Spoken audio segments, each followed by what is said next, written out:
Ce message vous est présenté par l'Assemblée chrétienne Le Tabernacle. www.letabernacle.net. Sondez les Écritures,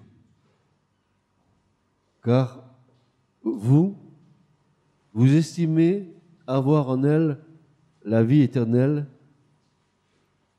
et ce sont elles qui rendent témoignage de moi, déclare Jésus.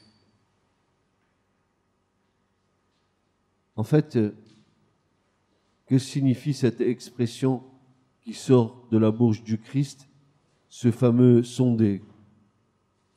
Que veut-il nous enseigner?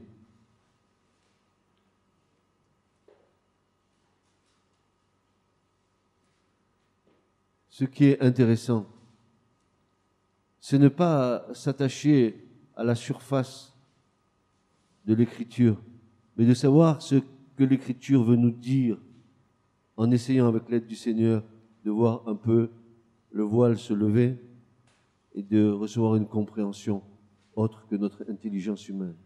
Or, le verbe qui est là, dans le texte grec original, le verbe euronao en grec a 3 significations bien précises. Se sonder veut dire d'abord chercher, examiner, et ensuite sonder. Et ces 3 actions qui sont nommées dans l'ordre, et le cheminement de 3 actions qui sont interdépendantes les unes des autres. Car, frères et sœurs, nous ne pouvons pas sonder sans auparavant chercher. Et lorsque nous avons trouvé, nous allons alors examiner et ensuite commencer à sonder. Je cherche, j'examine et je sonde. Voilà ce que Jésus veut nous dire. Ne vous contentez pas simplement de lire. Ayez une vision plus longue, plus large de compréhension. Et nous verrons comment ces choses peuvent se faire avec l'aide du Seigneur. Alors, il y a une curiosité dans ce texte. Vous voyez, on l'a lu, hein? Bien. Alors, on pourrait même le réciter par cœur, seulement voilà. Ce texte contient des petites perles dedans qu'il nous faut découvrir. Et la curiosité qu'il y a dans ce texte, et qui ne nous est pas rendue dans nos traductions, c'est que dans la forme verbale de ce texte, dans le texte original, il y a 2 formes, côte à côte. La première forme, c'est une voix active, à l'indicative, puis la seconde voix, c'est une voix impérative au présent. Donc, on voit très bien que le Seigneur veut nous dire quelque chose, n'est-ce pas? Comme pour nous dire et essayer de nous faire comprendre, sondez maintenant, demain comme hier. Ne vous lassez pas de sonder les Écritures, de les scruter. Ne vous lassez pas. Ne prenez pas l'Écriture comme simplement quelque chose que nous allons lire pour nous justifier parce que nous avons fait notre BA, nous avons lu de la parole. Si c'est ça, ça n'a aucune valeur, n'est-ce pas?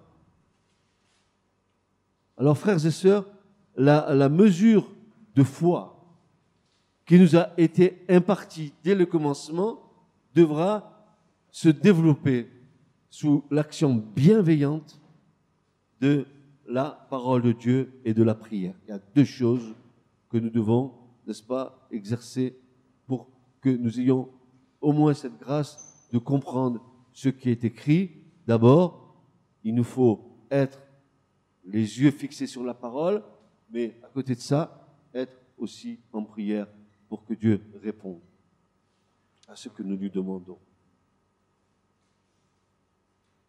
Ce sont 2 éléments incontournables dans notre croissance spirituelle.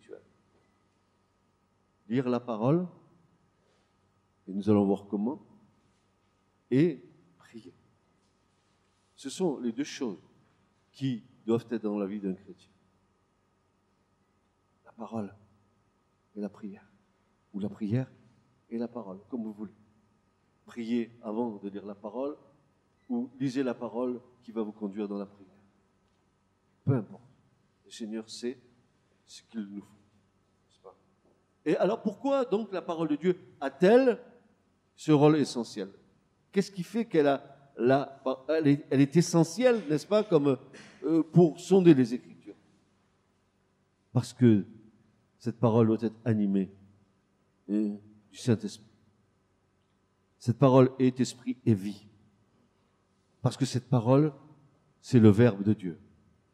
Est-ce que vous savez ce que c'est que le Verbe de Dieu? C'est le Logos. Bien plus que ça. Savez-vous quelle est la Memra de Dieu? Qu'est-ce que c'est que la Memra? Première fois que j'entends ça. Non, parce que si tu n'as pas cherché, donc tu ne peux pas trouver. Ça veut dire que la Memra de Dieu, c'est la parole incréée de Dieu. Celle qui préexiste avant toute chose. Et cette préexistence de la parole de Dieu, c'est le Logos, c'est le Verbe, c'est le Christ. Dans l'hébreu, il est nommé Memra. Dans le Nouveau Testament, à cause du grec, c'est le Verbe, c'est le Logos. Pour que ça soit compris, n'est-ce pas?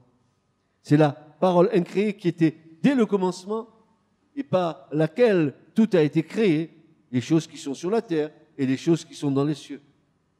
Parce que la puissante réalité de la révélation nous fait découvrir Christ, Fils du Dieu vivant, parole incréée de Dieu, de toute éternité. Frères et sœurs, sans l'action vivifiante du Saint-Esprit, cette parole peut devenir une lettre qui tue. A contrario, elle devient vie et donne la vie là où il y a la mort, mais là où il y a l'esprit, là il y a la vie. Amen.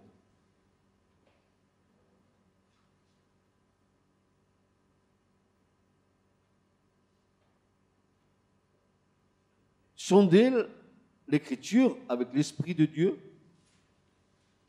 c'est s'attendre à une nouvelle compréhension de l'Écriture. S'attendre à une nouvelle dimension de l'Écriture. S'attendre à ce que cette parole puisse devenir vivante en toi. Je m'explique. Toute parole révélée par le Saint-Esprit doit être gravée dans nos cœurs. À quoi ça servirait d'avoir de la connaissance si cette parole n'est pas dans ton cœur? Si cette parole est uniquement dans ton intelligence, nous verrons ce que ça peut faire. Il y a des moments dans nos vies où on a passé différents stades dans la maturité spirituelle, où on s'est aperçu, n'est-ce pas, de nos erreurs, de notre manque de discernement. Heureusement que Dieu est fidèle et qu'il ne nous juge pas, n'est-ce pas? Or,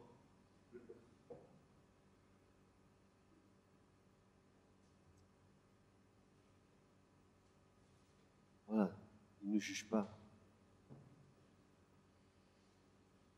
C'est nous-mêmes qui serons jugés.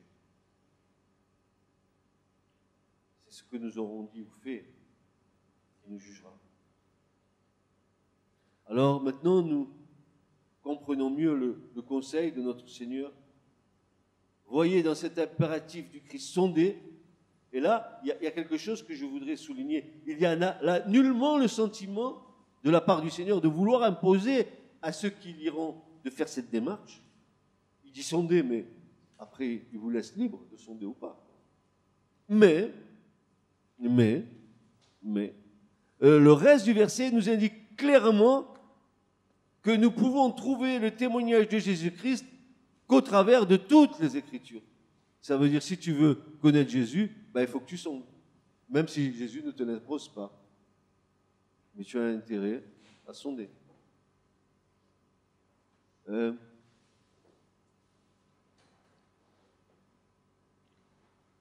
Je connais très peu de serviteurs de Dieu qui sont des encyclopédies vivantes, des hommes dans lesquels la parole de Dieu habite richement, dans lesquels tu peux puiser dans cet homme plein de choses que Dieu a mis, qui ne sont pas le résultat de quelque chose qui a été appris, mais quelque chose qui a été scellé et gravé dans le cœur par le Saint-Esprit.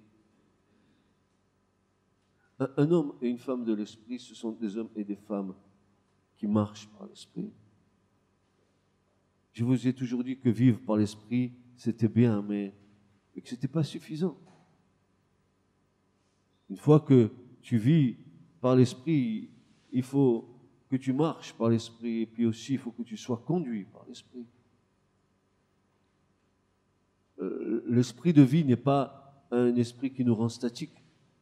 L'esprit de vie, c'est quelque chose qui nous donne la vie, qui nous donne la dynamique, le dynamisme, la puissance de Dieu. Nous verrons ça tout à l'heure.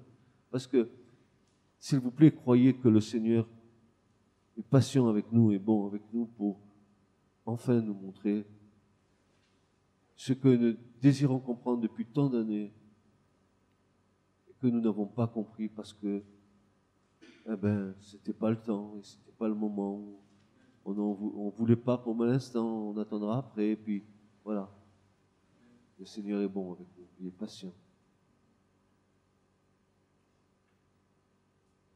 En fait, Jésus dit, si vous voulez me connaître, c'est clair, simple et net, sondez les Écritures. Il n'y a pas d'autre alternative que de le connaître. Dans ce que l'Écriture nous montre de lui, il est venu plein de grâce et de vérité au milieu des hommes. Il est venu habiter au milieu des hommes. Il est venu chez les siens ne l'ont pas reçu. Il est la lumière du monde. Est-il ta lumière? Éclaire-t-il ta vie? Oui. Vous voulez me connaître, dit Jésus. Et il le dit ce matin à chacun d'entre nous. Il le dit à l'Église ce matin. Voulez-vous me connaître? Sondez les Écritures. C'est elles qui rendent témoignage de moi, dirait Jésus. Ah, ça c'est beau. Alors pourquoi Jésus insiste pour nous transmettre ce message, ou plutôt ce conseil spirituel? La raison en est très simple, frères et sœurs, parce que le témoignage de Jésus-Christ, c'est l'esprit de la prophétie. Et voilà, on y arrive. Pas les divagations des hommes. L'esprit de prophétie révélé par les serviteurs, les prophètes, lesquels ont prophétisé de la part de Dieu. Dieu, autrefois, et de plusieurs manières, ayant parlé à nos pères par les prophètes, dans les derniers temps, nous a parlé par son Fils, qu'il a établi héritier sur toutes choses, par lesquelles il a créé les mondes. Lui, il est le resplendissement de sa gloire, l'empreinte de sa substance. Et je rajoute, et je paraphrase, tout a été créé par lui et pour lui. Il est le commencement, l'Aleph, il est le Tav, il est l'Alpha, il est l'Oméga, il est celui qui a réconcilié les cieux avec la terre et la terre avec les cieux. Il a dressé l'échelle de Jacob, alléluia, et il est venu au milieu de nous, plein de grâce et de vérité. C'est ce que dit l'Écriture. La loi est venue par Moïse, mais la grâce et la vérité sont venues par le Christ. Amen. Alors, et Jésus dira, oui, n'est-ce pas, il est l'esprit de prophétie, parce que l'esprit de prophétie est le témoignage de Jésus-Christ. Frères et sœurs, nous avons dans ce moyen que Dieu nous donne, parce que vous comprenez bien que si nous sommes remplis de l'esprit, tout au moins je l'espère, je le suppose, en tout cas chacun répond pour sa part, quand on est rempli de l'esprit, le fait de sonder les Écritures va encourager le Saint-Esprit à notre égard pour nous rappeler les paroles du Christ, pour lever le voile sur les choses qui nous paraissent obscures, pour mettre la lumière là où nous voyons encore un peu de ténèbres. Et ce que je sais, c'est que la parole de Dieu que j'ingurgite, cette parole qui peut être comme du miel dans ma bouche, bien souvent, ça devient amer dans mes entrailles. Parce que la parole de Dieu, vous savez, elle ne vient pas en nous sans avoir accompli tout son dessein.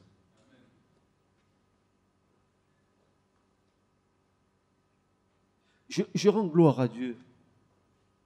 Je rends gloire à Dieu et mes mots ne sont pas assez forts. Je rends gloire au Père des Lumières de nous avoir laissé sa parole.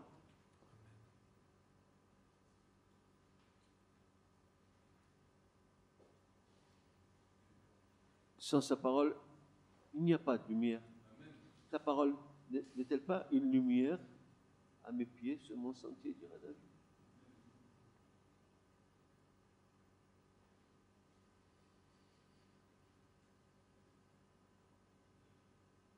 Sondez, dit Jésus, c'est-à-dire chercher, puis examiner, et puis ensuite sonder. C'est un impératif, hein. Je vous le dis tout de suite, même Jésus pourrait nous dire c'est un ordre, un commandement. Mais il dit, faites ça, vous ne le faites pas. Ah ben vous ne le faites pas, mais si vous le faites.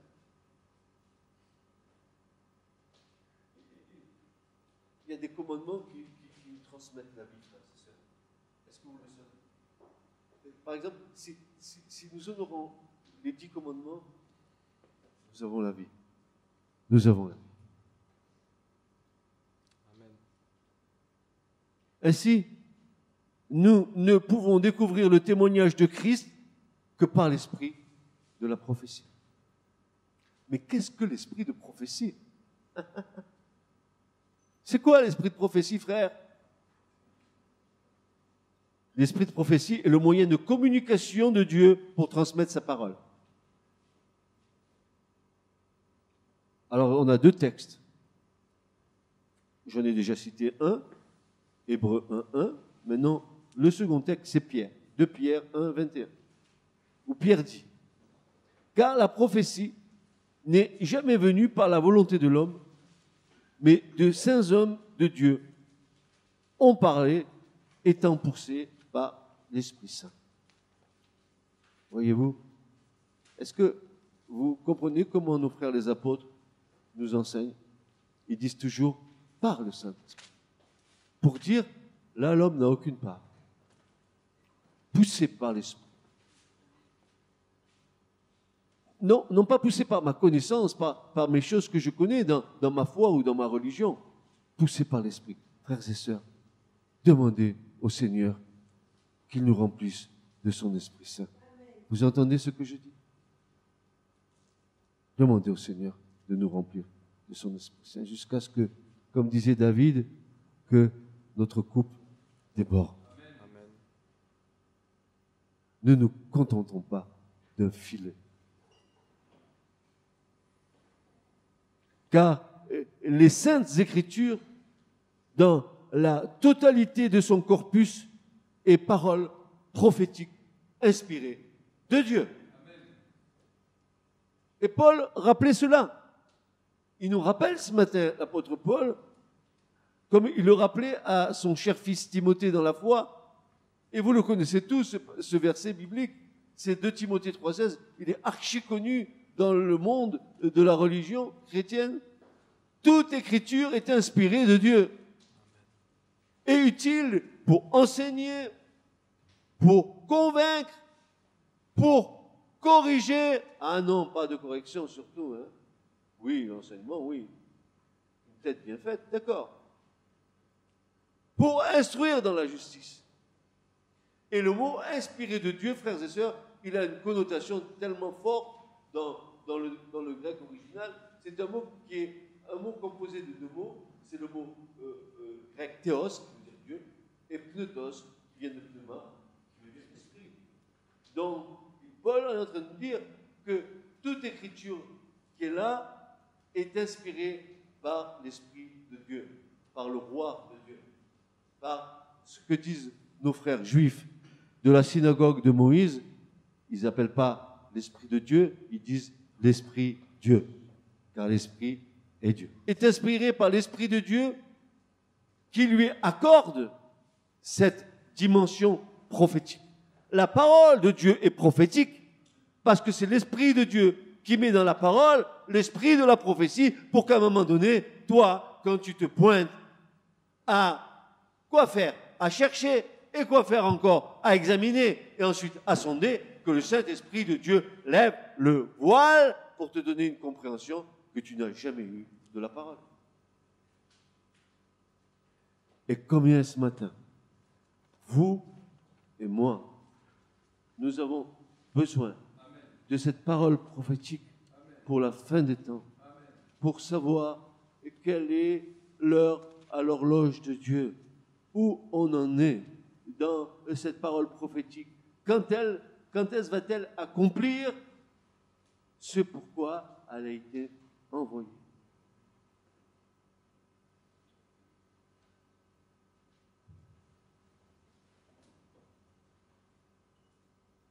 Et l'errance de beaucoup de chrétiens, le fait que les chrétiens errent, vient du fait d'une méconnaissance profonde des Écritures. Se contentant d'une superficialité dans la lecture des Écritures. Et Jésus va leur dire, pas moi qui vous le dis ce matin, frère et sœur, moi je ne fais que dire ce que l'Écriture dit. Vous ne m'aimez pas, tant pis. Mais moi je vais vous dire la vérité.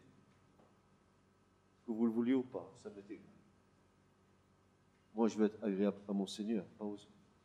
Et voilà ce que Jésus va leur dire. Dans Matthieu 12, 24, il va leur dire ceci.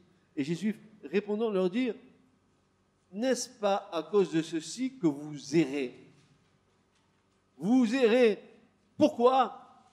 C'est que vous ne connaissez pas les Écritures ni la puissance de Dieu. Voilà. Amen. Et c'est là le problème.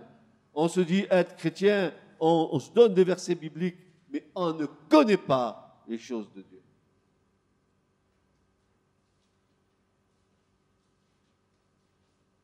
Et ce matin, je suis comme ce serviteur que tu as vu sur Internet. Je suis là devant vous et je veux dire, si vous n'êtes pas des vrais chrétiens, partez d'ici. Si vous n'êtes pas, sortez d'ici. Moi, je m'adresse aux vrais chrétiens, aux vrais enfants de Dieu.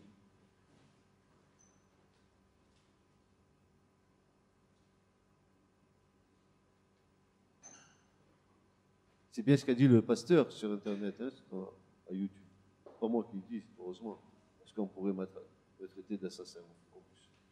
Je fais que répéter ce qui a été dit. Et cette pasteur, je suis totalement d'accord avec lui. Et Jésus va leur dire, mais vous errez. Vous ne reconnaissez pas votre droite de votre gauche. Vous dites que vous me connaissez et vous errez. Vous êtes dans les ténèbres, vous tâtonnez, tout en professant que vous êtes des chrétiens. Je suis chrétien, voilà ma gloire, mon espérance, mon soutien, mon chant d'amour et de bonheur. Je suis chrétien, alléluia. Et ma vie est un contre-témoignage de ce que je dis. Voyez-vous, lorsque Jésus expliquait les Écritures, écoutez bien, lorsque Jésus expliquait les Écritures, elles-mêmes, ces Écritures, témoignaient que ceux et celles qui écoutaient les paroles de grâce sortant de la bouche du Christ allumaient un feu en eux. Amen. Frères et sœurs, la parole de Dieu, c'est pas je rentre là, je sors là. Jésus va nous dire, et la parole de Dieu va nous dire, et Luc va nous confirmer en Luc 24, 32, ils se dirent l'un à l'autre, n'avons-nous pas senti comme un feu dans notre cœur pendant qu'il nous parlait en chemin et qu'il nous expliquait les Écritures? Mon frère, ma sœur, quand tu entends la parole de Dieu, est-ce qu'il y a un feu qui s'allume en toi? Et si ça ne s'allume pas, c'est parce que l'Esprit de Dieu n'est pas là.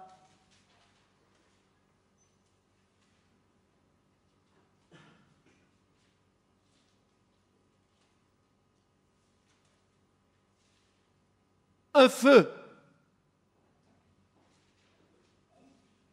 N'avons-nous pas senti comme un feu dans notre cœur pendant qu'il nous parlait en chemin et qu'il nous expliquait les Écritures?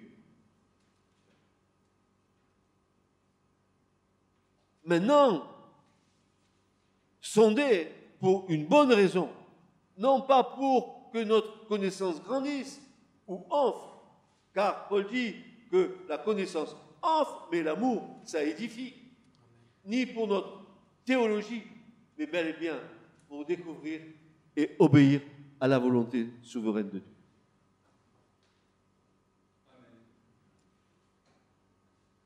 Et là, frères et sœurs, il faut que nous soyons clairs.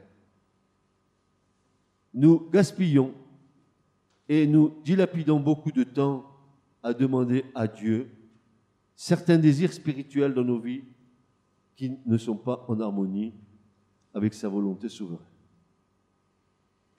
Et nous nous heurtons à de longs silences jusqu'au jour où la lumière se fait et enfin nous comprenons avec la grâce du Seigneur.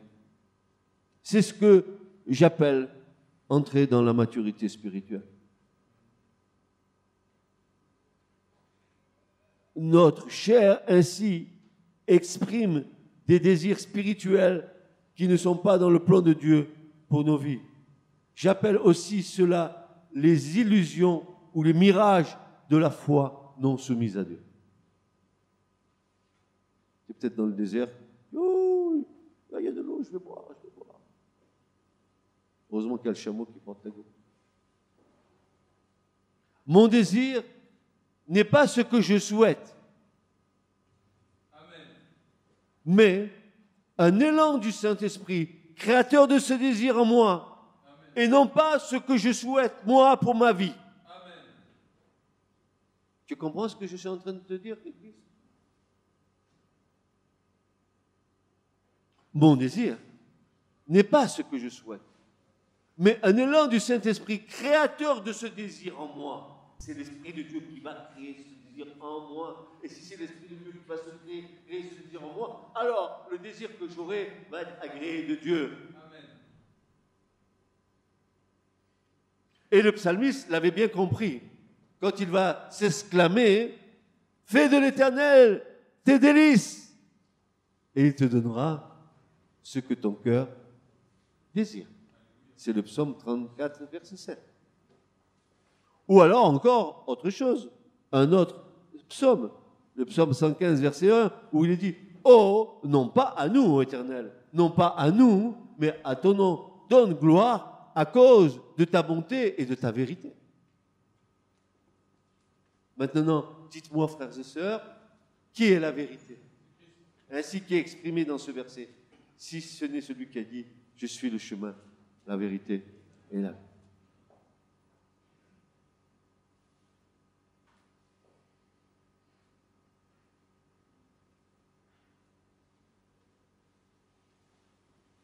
La pensée de la chair. La pensée de la chair, elle est inimitié contre Dieu.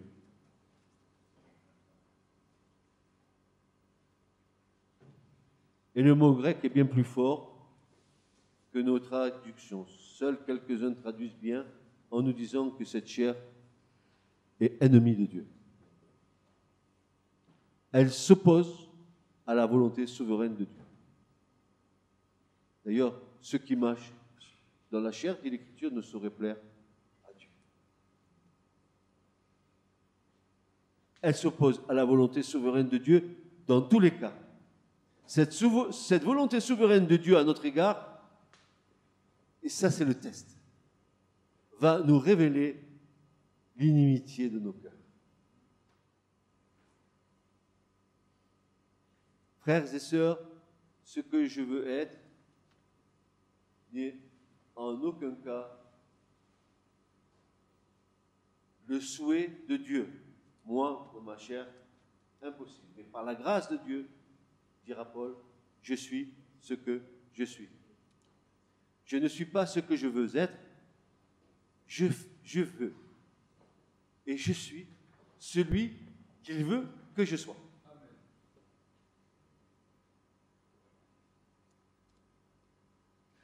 Mes désirs les plus légitimes ne peuvent être pour moi seul, car l'égoïsme est une notion étrangère aux Écritures. Car alors Dieu nous aurait placés au mauvais endroit dans le corps. Il s'est donc trompé. Loin de là. Si Dieu a composé le corps et placé chaque membre à sa place dans le corps, c'est pour l'utilité commune, l'édification commune, pour l'exaltation commune, pour l'enseignement commun. En fait, les Écritures nous mènent aussi à comprendre le plan éternel de Dieu pour son Église. nos désirs les plus légitimes doivent être en harmonie avec la volonté divine et sa souveraineté. Frères et sœurs, chaque atome de l'esprit humain rejette l'idée de n'être qu'une masse d'argile. Non, je rejette cette notion que je sois une masse d'argile. Il accepte de se voir argile s'il possède 51% des actions du potier.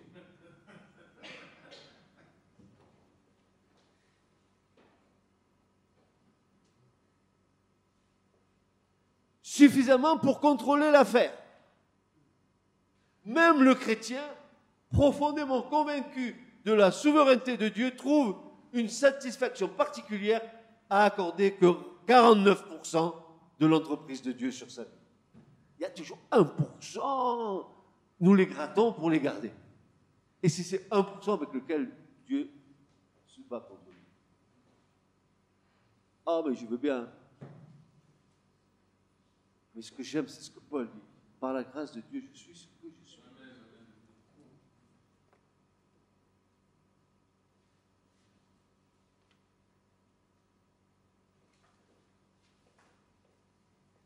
Chaque fois que nous nous éloignons des Écritures pour chercher notre inspiration ailleurs, nous nous écartons volontairement d'un discernement spirituel. Jésus a dit, vous êtes dans l'erreur, dit Jésus, car vous ne connaissez pas les Écritures. Chaque fois que nous allons chercher ailleurs que dans les Écritures une compréhension de l'Écriture, nous nous trompons. L'Écriture, dit Pierre, n'a pas besoin d'interprétation particulière. L'Écriture s'interprète elle-même.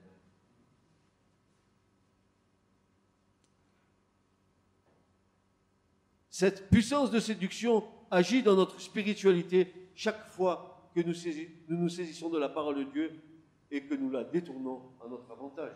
C'est la pire des séductions. Tordre les Écritures est une des offenses les plus graves faites à Dieu. Faire dire à Dieu ce que Dieu n'a pas dit est extrêmement dangereux.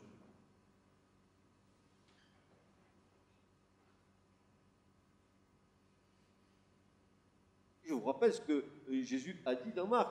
Il va dire, n'est-ce pas à cause de ceci que vous errez, c'est que vous ne connaissez pas les Écritures. Il va rajouter, ni la puissance de Dieu. Ah, pourquoi il met ces deux choses en même temps?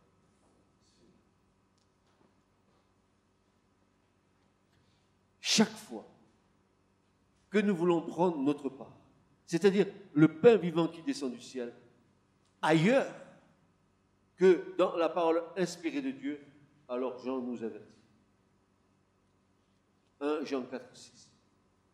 L'Écriture nous dit, par la bouche de Jean, nous sommes de Dieu. Celui qui connaît Dieu nous écoute. Celui qui n'est pas de Dieu ne nous écoute pas. À cela, nous connaissons l'esprit de vérité et l'esprit de l'erreur.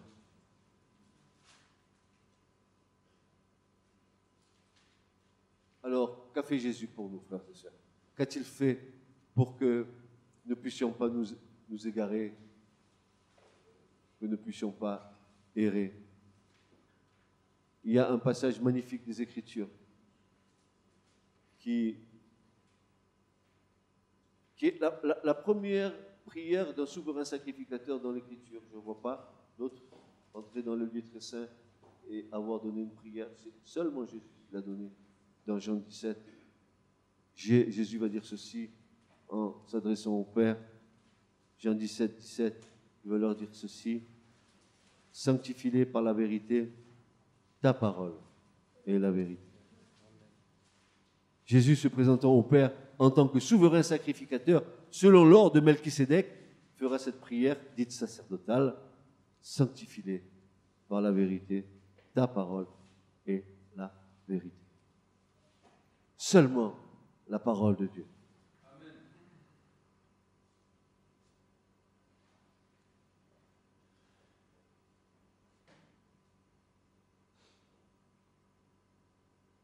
La parole de Dieu, si elle demeure en toi, tu as à ta disposition le test de Dieu pour tester toutes les situations qui pourront se présenter devant toi.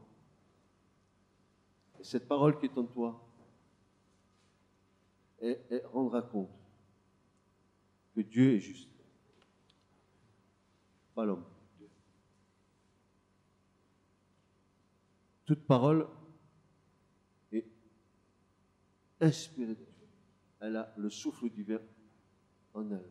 Pourquoi irais-je chercher ailleurs ce qui contient le souffle de Dieu, le roi de Dieu? La volonté souveraine de Dieu ne peut être acceptée que dans une totale soumission de la chair. Car, dit Paul, la chair lutte contre l'esprit, car elle a des désirs contraires au Saint-Esprit.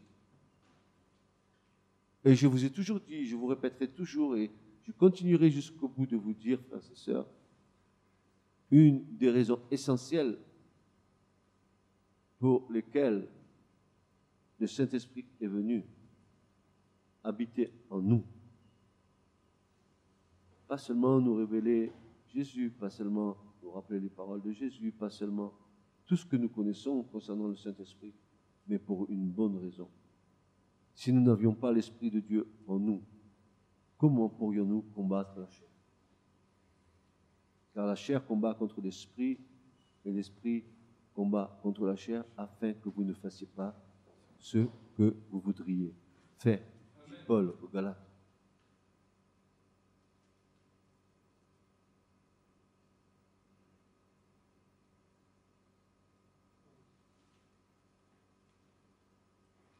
Là où le bas blesse, frères et sœurs, confrontés à la souveraineté de Dieu, nous réalisons combien certaines vérités bibliques ne nous sont de peu d'utilité. Et pourquoi direz-vous, elles nous sont de peu d'utilité? Car il nous faut renoncer à notre volonté pour pouvoir accepter certaines vérités de l'Écriture. Quand notre volonté a décidé de s'affranchir elle-même de certaines réalités spirituelles fondamentales, elle laisse libre cours à son désir de pensée personnelle et s'envole hors du chemin. Ça, c'est clair.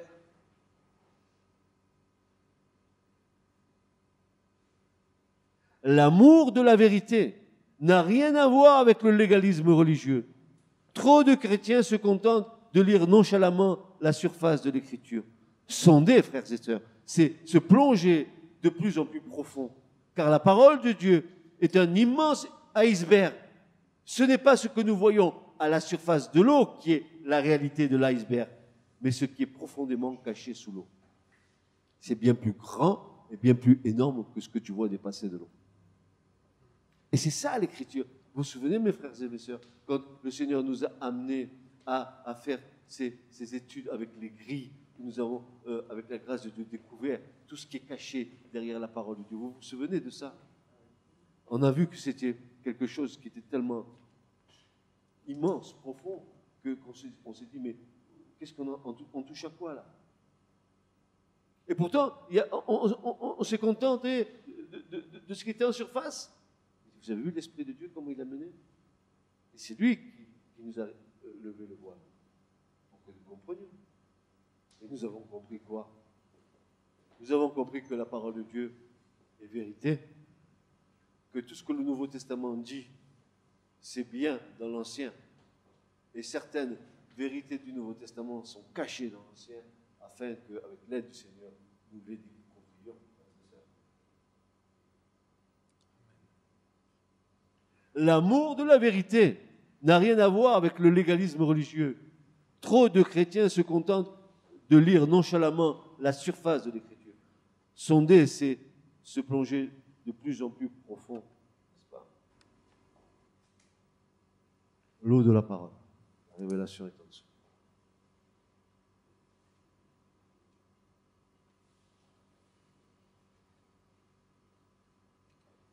C'est le voile relevé pour qu'apparaisse la compréhension.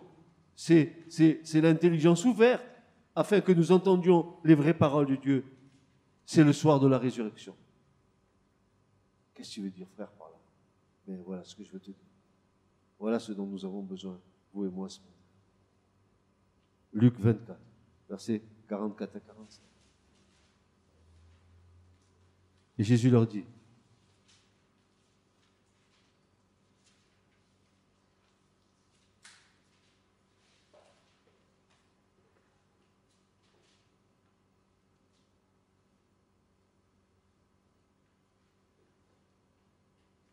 ce sont ici les paroles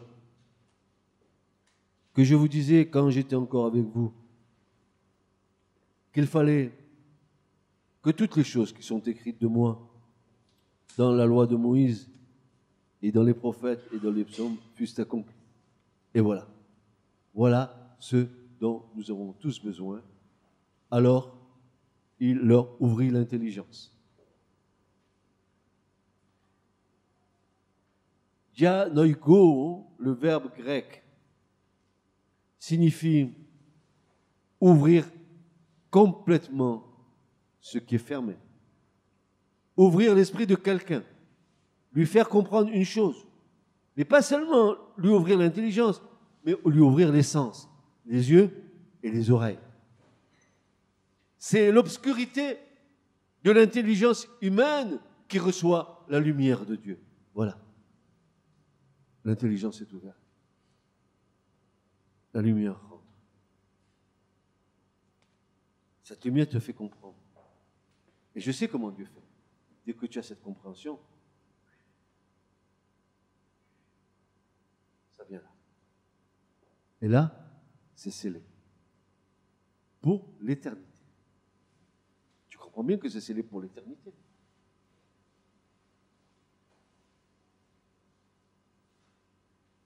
Il a ôté le voile.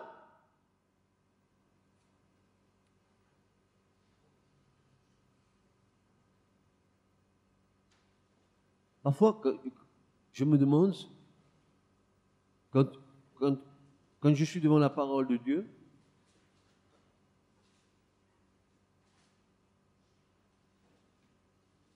après en avoir reçu une certaine connaissance, je me demande encore ce que j'ai compris. Parce que je sais très bien que ce que j'ai compris, c'est qu'une infime partie de ce que Dieu voudrait me faire comprendre.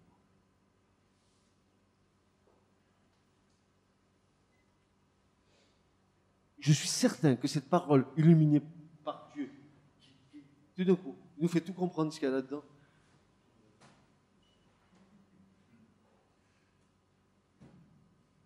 tu sais ce que tu fais? Tu te mets par terre et tu cries à Dieu. Malheureux que je suis.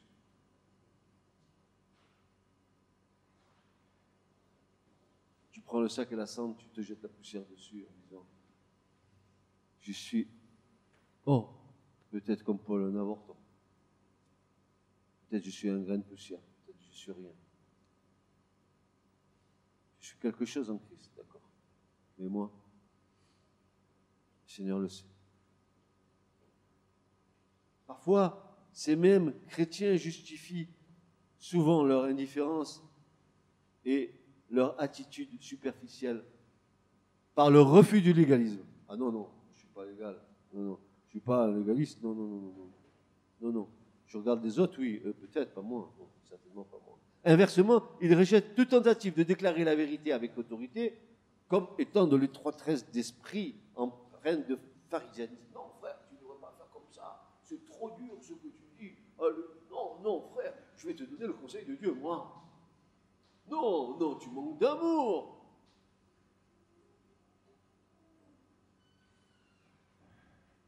Alors, c'est quoi l'histoire?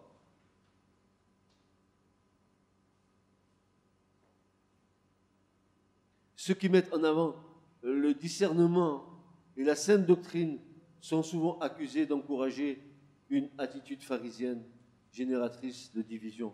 Pourtant, c'est exactement l'inverse. La véritable unité est enracinée dans la vérité de Dieu et non pas dans l'homme.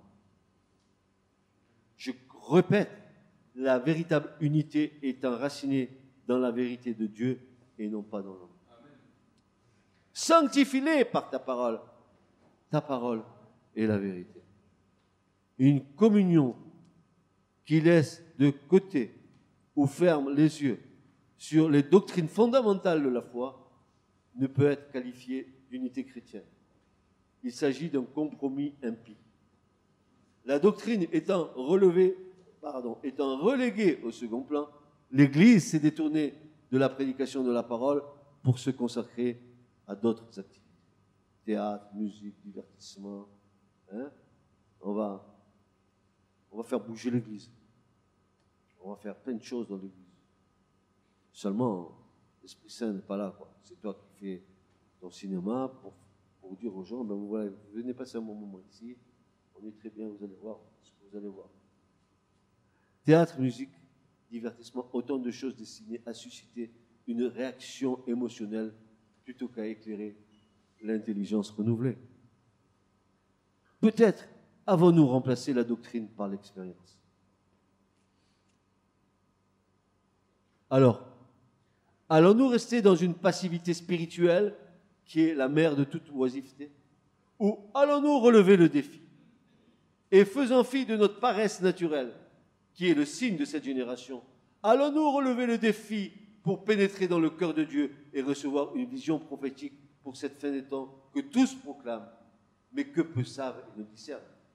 Quel est le temps prophétique à l'horloge de Dieu? Alors, revient avec force dans notre esprit cette parole de Jésus qui va nous dire: sondez les Écritures, car c'est elles qui rendent témoignage de moi. Amen. Ce message vous a été présenté par l'Assemblée chrétienne Le Tabernacle. www.letabernacle.net